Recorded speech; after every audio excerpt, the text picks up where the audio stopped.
here at Mount Seymour in this empty parking lot because I don't know how to drive in the snow. I'm a born and bred Vancouverite, so I feel like I haven't really needed to learn how to, but I should because the climate is changing. And so today we found a driving instructor to teach me how to do it. Let's do this.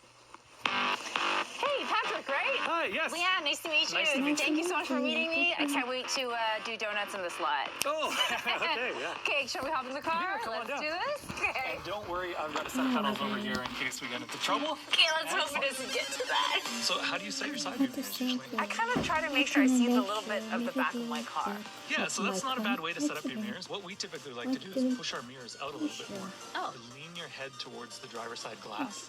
Yeah. Now adjust that mirror just like you did now. Right. Okay, so see more of the road behind me. Correct. Now when you move back to your normal driving position, you can't see the car anymore, correct? No, I can't. Yes, but what you've done is virtually eliminated your blind spot. You're able to follow the car all the way up alongside your vehicle. Why are they here stealing our thunder? Look at this.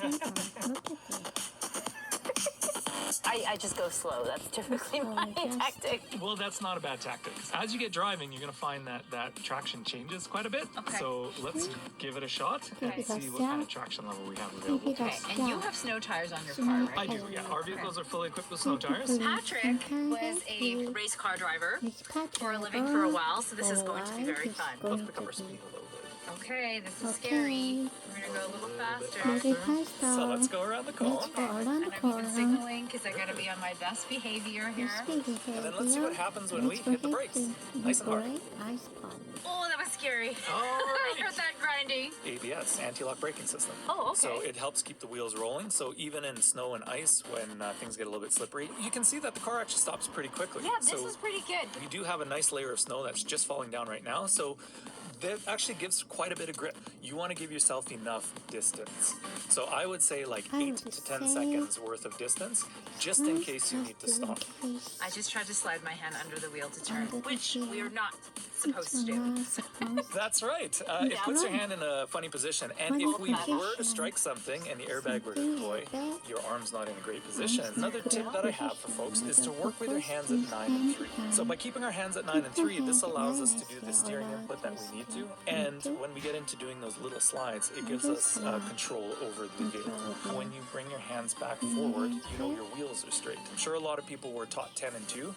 That's a bit old now. That was for cars back in the 50s that didn't have power steering. So now do you want to feel the car slipping and sliding around a little bit?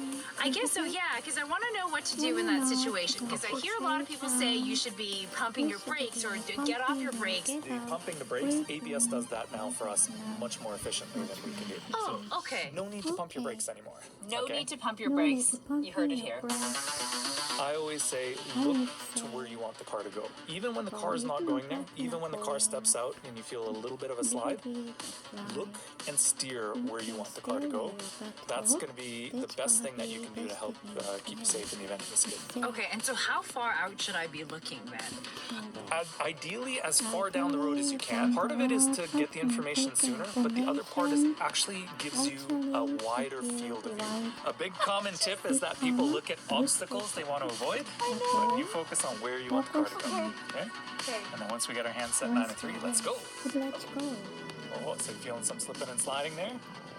Keep the throttle on. Keep going. Keep going. Excellent. Oh my god, yes, I'm definitely feeling some sliding. Okay, so how did that feel? I could definitely feel the car, swerving a bit, both in the back and in the front. For sure. Especially as we picked up speed. Easing off the gas. That's the first thing that we do, gets weight back on. And then if that's not working well enough, we actually go to the brake. Nothing wrong with using the brakes. It's when you combine brakes with a whole lot of steering that becomes a problem. Okay, big lots of gas. There's the back of the car. Now we just want to look and steer. We are just, I don't even know where we're going here. This time when the back of the car goes, we're going to look at the porta potty. Okay. And we're going to use that as our focal point, and we're going to try to what's called counter steer, or steer in the opposite direction. So let's get ready, and now let's jump on the gas. Now look for the porta potty, look and steer, look and steer, look and steer. Oh my god! Look and steer. Oh my There you go. How was that? That was really scary. I think it's harder than you think it is. Like in the moment, there's just there's so much going through my head and the adrenaline. Of course, for sure. And that's why we always advocate looking and steering where you want to go. When I see a hill and I'm worried I'm not going to be able to make it up the hill, should I be trying to like gain some momentum before I get up it? Yeah, so gaining momentum is a technique that you can use if it's a slippery hill for sure. But remember, we do that at the bottom of the hill, not when you're on it. If you have slippery conditions, when the car starts to wiggle around, just keep a constant speed. What are your final tips for anybody driving in snowy conditions? Adjust your speed accordingly for conditions. We also want to make sure that we look and steer where we want the car to go. Harder than you think, but we will do it, yeah. And then, of course, working with our hands at 9 and 3, that's going to help with control and avoiding the things that we need to. Amazing. Thank you so much, Patrick. No problem. So appreciate you doing this. Great. Should we do one more donut? Oh. I'm not over it yet. Let's try one more time. Yeah, let's give it a go.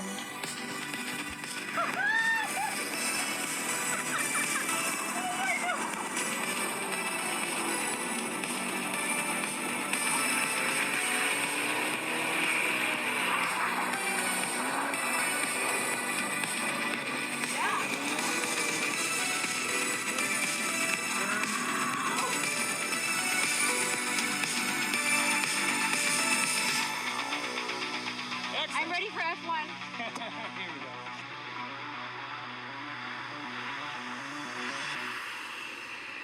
T. Number 1. Have good winter tires. No compromise. Cool. Mazda 3 drive school cars on Ontario. Most drive school use Corolla. The rest use Civic. Install for winter tires. Oh, it's Patrick. Not helpful. She shouldn't start by keeping her eyes on the road, her hands on the hill. I can push it on pumping, not walking. Corner.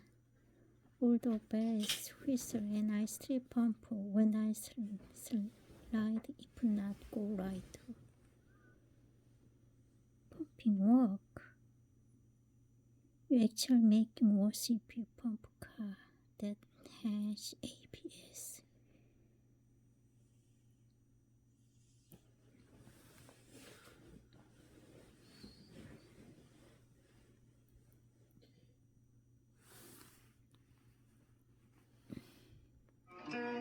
Expedia helps you find the right time to book. Use full winter tire.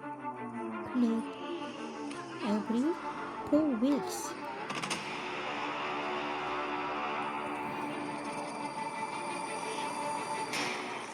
Welcome back to Don's Life. Welcome to the channel. Thanks for joining today. That clip that you just saw, coupled with a video I made not that long ago about four-wheel driving in snow, those things together prompted me to make you this video.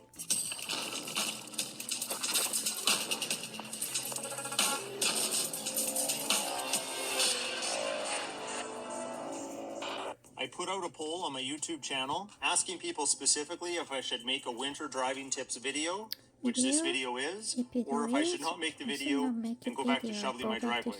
About 3/4 of you wanted me to make this video, but to not forget the other quarter that didn't want a video made, if you are going to watch this video, stick around to the end, so I have something there just for you. Quick disclaimer, not everything that you see in this video is going to get you out of every bad situation.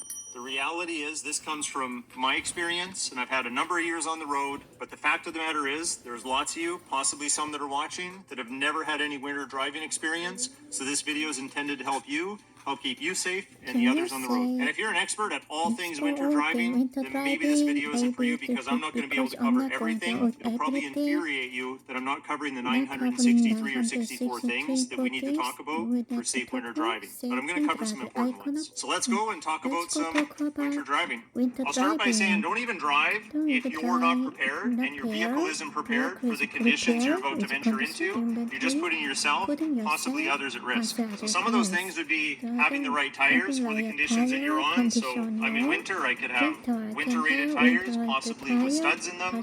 You might want to have jumper cables, maybe a booster pad, maybe a smart charger like a C-Tech CS3. You'll definitely want a window scraper. You might even want some emergency items like a flashlight and a blanket in case you break down. Always clear your car of excess snow. You want to have good visibility, and don't be that person that's got a large amount of snow on top of your vehicle that's going to blow off at high speed and land on somebody else's windshield.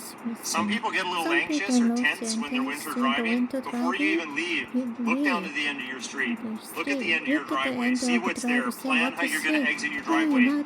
Some municipalities don't plow the snow on their street for weeks at a time, and the street levels, packed snow, can be higher than what's in your driveway. And I see people get stuck in their driveway, not even able to get out.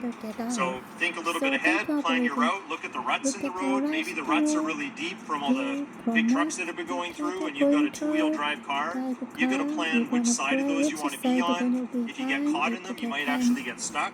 So it's about just thinking ahead and planning your route, and always have a good idea where your tires are in conjunction to the obstacles on the road.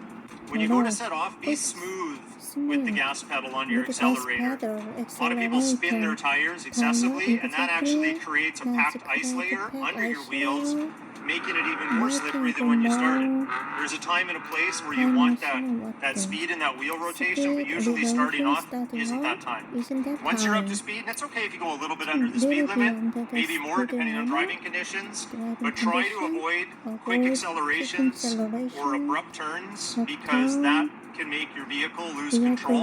And I think that's what happened to that car that you saw at the beginning of this video in that clip. He probably accelerated, or he quickly turned because he was veering a little bit, and his wheel caught the drift of snow on the side where they plowed and the wind packed some snow. As soon as his wheel caught that, it just pulled him into the ditch, and then we had to pull him out. This is good advice for all types of conditions, but most newer vehicles have an auto switch on their headlights. Just leave it there. That way, when you're driving, as soon as it gets dark enough out, you'll have some lights that remain on so people can see where you are, including your taillights. The amount of times I see people that just have their running lights on and no taillights lit up, that can be very, very dangerous. And also, some good advice is use your signal lights. As a winter driver, we need to see what other people are doing so we can anticipate what you're going to do and what our actions need to be to keep everybody safe. And this goes for you BMW owners out there. Use your signal lights. I own one, so I can say that. But let's be safe together out there. It's a good idea to have awareness of the vehicles around you, not only in front, but also behind you. Leave large gaps, so if you need to react to any situation, you've got a buffer to work with. It really can come in handy.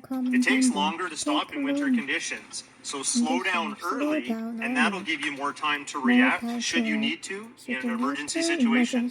A good example of having that space in front of you when you're coming to a stop is actually for the vehicle behind you. I can't count how many times I've had a good gap in front of me, and the vehicle behind me is coming in too hot, and they're actually starting to slide, and they might hit me. I'm able to then ease up just a little bit, give them time to stop without hitting the vehicle in front of me. You've probably seen it on the news. You probably drove by it a few times in your life where you've seen a chain reaction of cars that have hit each other because they were all following too close. That's amplified in the winter. You want to have those gaps.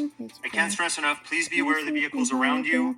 Everybody has reduced reaction time, so please don't be that person that does something silly like cutting somebody off where everyone else has to try and react when the ability to do so has just been inhibited because of the terrible weather conditions. I see this one quite often actually. I've done it myself, but you need to slow down appropriately before making a turn.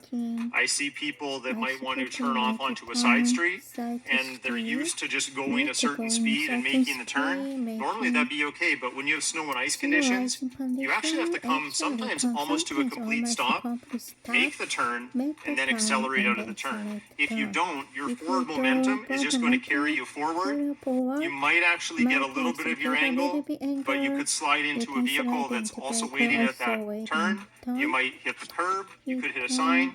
Basically, you could avoid that accident by slowing down appropriately for the turn you're about to make. Don't accelerate in the turn. Wait till you're pointed where you want to go, and then start accelerating again. Get to know your vehicle, especially its driving characteristics. What if you got into a slide and you were about to drift and hit something? Do you know what would happen if you applied the brakes? Do you know what would happen if you accelerated? Do you know which way to turn your wheel? It's very important that you know how to react because you can regain control in some situations.